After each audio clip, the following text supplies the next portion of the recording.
Hello, this is Teachsmith, and I wanted to produce a short video to help you understand the main messages of My Last Duchess. What is it for? What is the purpose of it? What are the main messages the poet wanted to get across? So in order to understand this, you need to learn a bit more about Robert Browning. My point is that Robert Browning was a liberal, progressive, forward-thinking poet and person. He supported the emancipation of women and opposed slavery. What does that mean by emancipation? In the 19th century, women were still considered the property of men.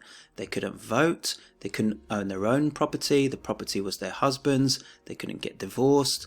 They did not have their own rights, and Robert Browning wanted them to have their own rights. Slavery was still legal in the United States, and even after Lincoln made slavery illegal or emancipated the slaves, it was still going on for a long time in the southern states.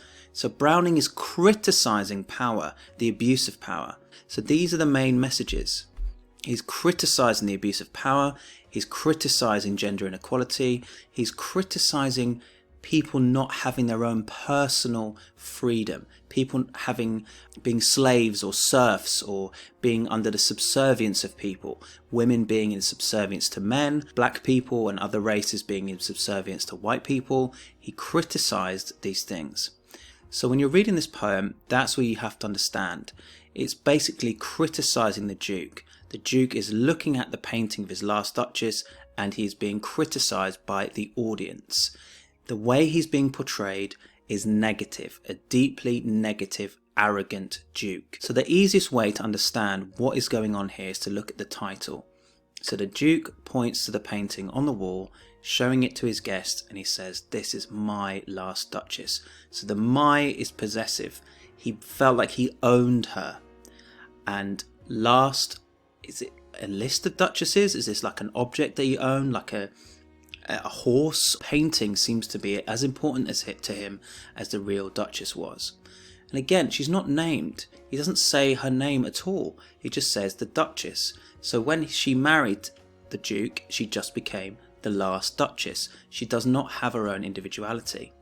And by painting her on the wall and putting a painting up on the wall, he has possession of her now. He controls her now, and he can show her off and make up stories about her and tell her story however he wants.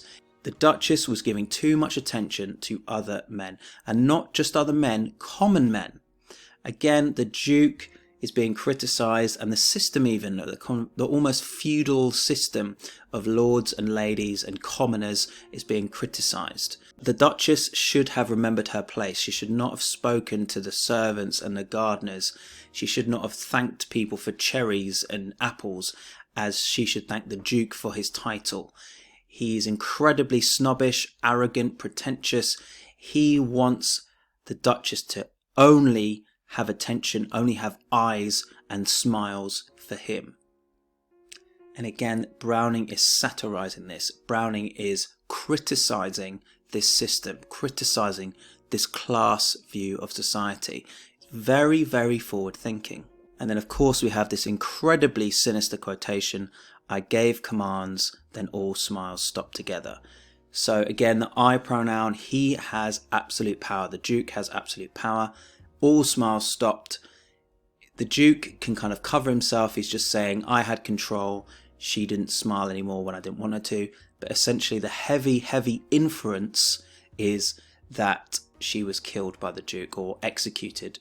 It's that cold, ruthless desire for control, the manipulation of his status and condition, and the fact that even at the end of the poem, there's going to be another victim, essentially, another woman who is being prepped to be the next Duchess. So remember, in your exam next year, you will need to compare it with another poem, and it compares very, very nicely with Ozymandias.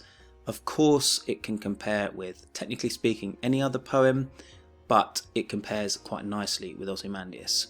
So the poems Ozymandias and My Last Duchess both portray arrogant and heartless rulers who appear to wield absolute power. Now that is a key thing to put on, the argument, your idea, your angle, your thought, your line of reasoning. Both Shelley and Browning were vocal critics of the violent abuses of power in their own lifetimes, and this view is reflected in these two poems. That kind of context, that kind of writer's purpose is very, very important. I won't read the whole of the rest of it. Section at the front at the top is the most important section, I would say. Please feel free to pause and read the rest. So this has been Teachsmith. Thank you very much for watching this video. Please like and subscribe if you enjoyed it, and please look at some of my other videos on the power and conflict poems if this has been helpful. Thank you very much for watching.